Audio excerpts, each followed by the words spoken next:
Camille, je suis alumni de l'ISEG, la promo 2020. J'ai été au campus de Lille et ensuite au campus de Paris. Et là, aujourd'hui, je travaille en SIRH à Barcelone. Aujourd'hui, je m'occupe de tout ce qui est support sur les outils RH. Je gère tout ce qui est le back-end, donc la partie un peu derrière les rideaux, comment fonctionnent les outils pour aider le département RH à mieux répondre aux besoins des employés.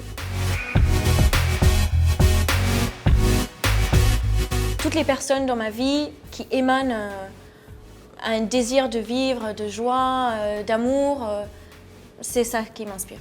C'est un peu cheesy, mais it's true.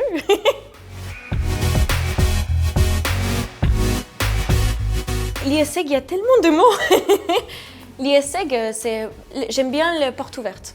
La porte ouverte vers le futur, c'est quelque chose qui me parle. La communauté, parce que j'y ai vraiment trouvé une famille académique dans laquelle j'ai pu grandir.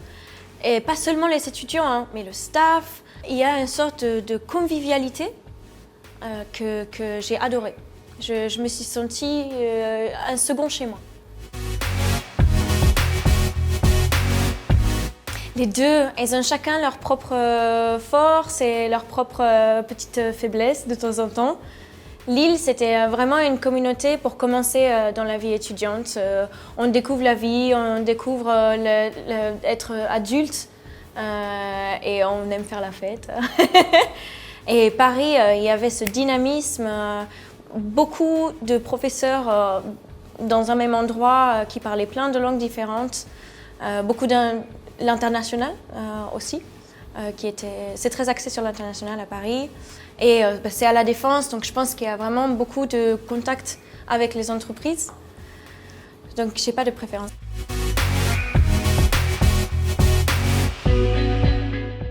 Je vais commencer par la pire matière, c'était Financial Markets. Je n'ai jamais été très finance, même si l'ISEG est très connu pour son diplôme de finance, ça n'a jamais été ma force.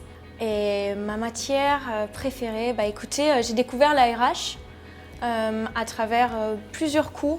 Et en bachelor, c'était English for Debating. Parce qu'on avait un super professeur, donc malheureusement j'ai oublié le nom, mais shout out to him, qui m'a fait adorer prendre la parole en public et vraiment prendre contrôle de ma voix, de mon contenu. Voilà, me sentir à l'aise.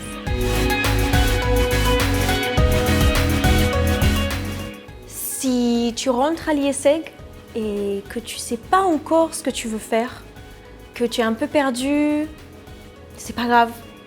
Et c'est ok de changer d'avis. C'est ton parcours, il est propre à toi. Tu vas trouver ta voie. Juste fais-toi confiance, prends tes décisions et have fun.